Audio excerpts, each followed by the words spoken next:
Drugs supply करते हैं, लड़कियां सप्लाई करते हैं डायरेक्टर्स को। महेश भट्ट को ये बोलते हुए भी देखा है कि मांग रही है, चरस मांग रही है। लवीना जी, आप फैमिली के बहुत क्लोज हैं, हम यही चीज जानना चाहते हैं फिर से कि क्या आपने महेश भट्ट, मुकेश भट्ट को कभी ड्रग्स लेते देखा है? जी, मैंने महेश भट्ट जो मेरे पति हैं उनको मेरे घर से ड्रग्स लेके जाते हुए देखा है, और मैंने उनको महेश भट्ट को ये बोलते हुए भी देखा है कि मांग रही है, चरस मांग रही है। और महेश भट्ट ने ये बताया कि सुमित जो भी चाहिए इनको दे दे, मेरे तक बात नहीं आनी चाहिए, जो भी चाहिए दे दे। तो जो भी सप्लाई करते हैं वो सुमित सब्बरवाल करते हैं, और आपको सारी डिटेल्स चाहिए, आपको ये जानना है कि महेश भट्ट और मुकेश भट्ट करते हैं। ये बात जब मैंने कुमकुम सहगल को बताई थी कि मेरा पति ये ड्रग्स करता है, तो कुमकुम सहगल ने मुझे बोला, जो महेश भट्ट की बहन है, उन्होंने बोला कि Mahesh and Mukesh has always been into drugs, वो बचपन से कर रहे हैं ड्रग्स और अल्कोहल, वो हेविली इनटू ड्रग्स और अल्कोहल है। तो तुम इन सब पे ध्यान मत दो, तुम अपनी शॉपिंग पर ध्यान दो। क्या आलिया भट्ट भी ड्रग्स लेती है? जी, आलिया भट्ट के साथ मेरा कोई भी इंटरेक्शन नहीं हुआ, क्योंकि जितने साल मैं कंपनी में उनके साथ काम कर रही थी, आलिया भट्ट ने उनके साथ विशेष फिल्म के साथ कोई भी फिल्म नहीं की। मेरे वहाँ चले जाने के बाद आप बोलेंगे परिवार के बहुत नजदीक हूँ मैं जी, इस बारे में। हाँ, मेरी उनसे इंटरेक्शन नहीं हुई, हम लोग सब अलग अलग रहते हैं। आपने दो एक्ट्रेस का जिक्र किया, हमारा का आपने दो एक्ट्रेस का जिक्र किया कि वो दोनों लेते हैं ड्रग्स। सपना पब्बी का आपने बताया, हमारा का आपने बताया। Recently there are reports coming in, उन्होंने भी ये डिफेमेशन का केस फाइल किया है, उस पे क्या कहना चाहेंगे आप? जी, अगर आपको डिफेमेशन की इतनी प्रॉब्लम है तो आप लोग ड्रग्स क्यों करते हो? ड्रग्स मत करो ना, आपको डिफेम नहीं होना है तो आप ड्रग्स मत कीजिए। जी, जैसे कि आपने न्यूज़ में देखा होगा कि महेश भट्ट जी और मुकेश भट्ट ने मुझ पर डिफेमेशन का केस फाइल किया है। तो वो आज 3 बजे कोर्ट में हियरिंग थी और मेरे लॉयर वहाँ गए थे। तो कोर्ट ने कहा, उन्होंने ये बोला था कि जो भी मैंने सोशल मीडिया पे वीडियो रिलीज़ किया है उसे वो डिलीट कर दे, क्योंकि everything is false and she is not telling the truth. लेकिन कोर्ट का ये ऑर्डर आया है that she will not delete the videos, और वीडियोज़ वहीं रहेंगे, because I am not making any defamatory statement. जो भी मैं बोल रही हूँ वो सच बोल रही हूँ, और and I stand by it. जो भी स्टेटमेंट्स मेरे मुंह से जाएंगे, I stand by it. So these are the facts, this is the truth.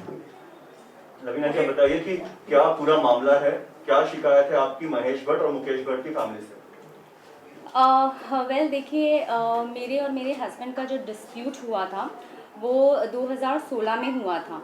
वो इसलिए हुआ था क्योंकि मैंने बहुत सारी इलीगल एक्टिविटीज़ होते हुए देखी। जो सुमित सब्बरवाल मेरे हस्बैंड हैं, मैंने देखा कि वो ड्रग्स सप्लाई करते हैं, और उनके फ़ोन में अलग अलग किस्म की लड़कियों की फ़ोटोज़ होती है, वो डायरेक्टर्स को दिखाते हैं और लड़कियां सप्लाई करते हैं डायरेक्टर्स को। तो ये कुछ ज़्यादा हो रहा था, इसीलिए मैंने डिवोर्स फाइल किया है। और ये बात की जानकारी मैंने महेश भट्ट की बहन कुमकुम सहगल को भी दी, और महेश भट्ट को भी दी, और मुकेश भट्ट को भी दी। तो ये सब ऑलरेडी ये बात जानते थे।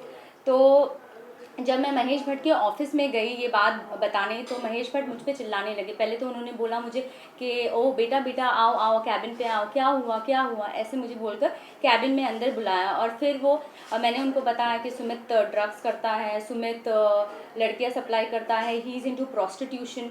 मैंने सब बताया that he is womanizing. He started shouting at me. वो मुझ पर ज़ोर ज़ोर से चिल्लाने लगे।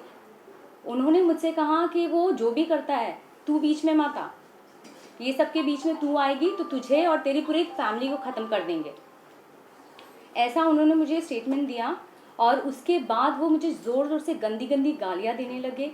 वहाँ पे कुमकुम सहगल जो महेश भट्ट की बहन वो भी बैठी थी, मुकेश भट्ट भी बैठा था, और सुमित सब्बरवाल वो भी बैठे थे। तो ये हुआ, और फिर मैं रोते रोते निकल गई, और मैंने इमीडिएटली पुलिस कंप्लेन किया, लेकिन पुलिस भी मेरा कंप्लेन लेने के लिए तैयार नहीं थी। फिर भी मैंने उनको कितना रिक्वेस्ट करके मैं तभी के तभी पुलिस लेकर विशेष फिल्म्स गई, और वहाँ पे पुलिस मेरे साथ आए, पूरा इंक्वायरी हुआ, और मैंने उनसे कहा कि प्लीज़ आप सीसीटीवी चेक कीजिए, इन्होंने कैसे मुझे धमकाया है। जबकि मुझे पता है, मैं फैमिली रह चुकी हूँ उनकी, मुझे पता है वहाँ सीसीटीवी कैमरा था। पुलिस मुझे कहता वहाँ मैडम सीसीटीवी है ही नहीं। तो हम फुटेज कहाँ से निकालें? ये मुझे पुलिस कहता है, जबकि मुझे पता है कि सीसीटीवी फुटेज वहाँ है। एनीवेज, उसके बाद 2016 में जो भी प्रोटोकॉल्स थे, मैंने एक प्रोटोकॉल फॉलो किया। लीगली हर कोर्ट में केस फाइल किया है। मेरे एटलीस्ट 5 कोर्ट में केस चल रहे हैं। मैंने वो किया, मैंने एफआईआर किया। एफआईआर भी बहुत मुश्किल से हुआ, क्योंकि जब मैं गई थी तो उन्होंने लिया ही नहीं, पुलिस ने एफआईआर लिया ही नहीं। फिर मेरी लॉयर की मदद से उन्होंने फाइनली एफआईआर ले लिया। फिर मैंने कोर्ट में केस दाखिल किया और 2016 से केस चल रहा था। लेकिन उसके बावजूद इन्होंने मुझे इतना परेशान कर दिया है, इतना परेशान कर दिया है। पहले तो ये, आप अगर इनके खिलाफ कुछ भी करो तो ये पीछे से आपका काम बंद कर देते हैं।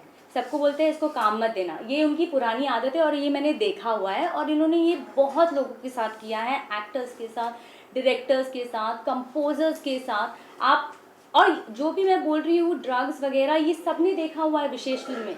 ये हर एक आदमी को मालूम है कि उनकी कंपनी में ऊपर से नीचे तक लोग ड्रग्स करते हैं, लेकिन कोई भी आगे आके बोलता नहीं है, क्योंकि उनको ये डर है if they stand against Mahesh Bhatt तो ऑब्वियसली सबसे पहले तो उनका जॉब चला जाएगा।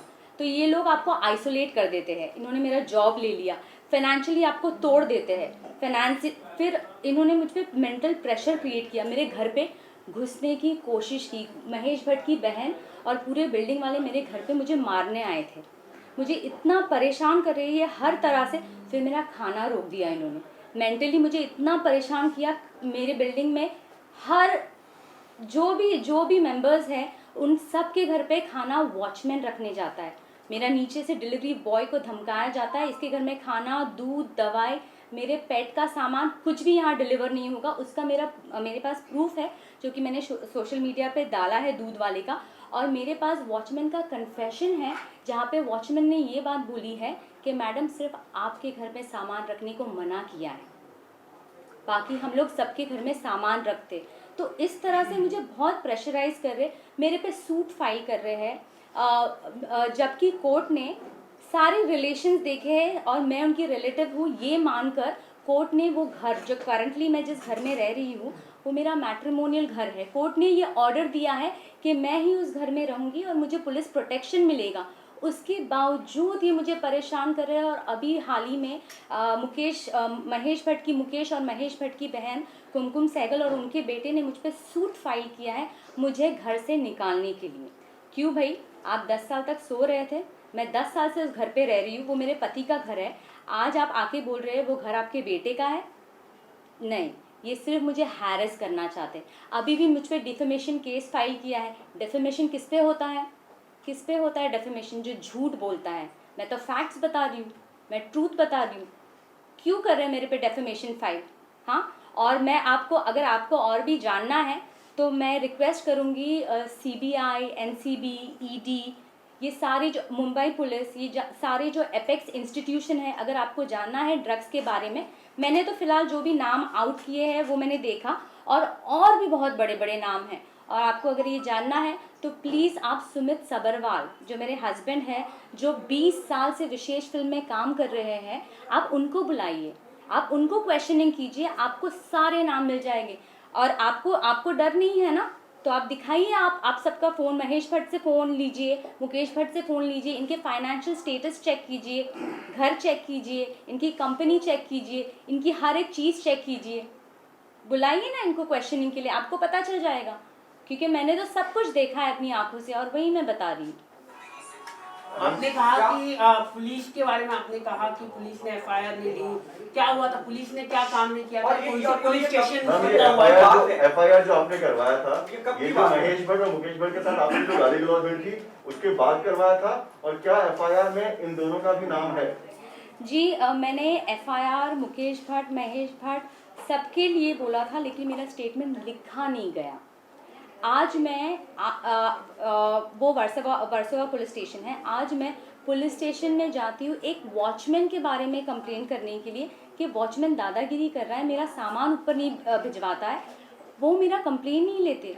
मैं 100 डायल करती हूँ, मैंने 3 बार 100 डायल करके पुलिस वाले को बुलाया, उनका नाम मिस्टर सचिन वर्तक है, वो आकर मुझ पर चिल्लाते हैं। उन्होंने वॉचमैन को कुछ भी नहीं बोला।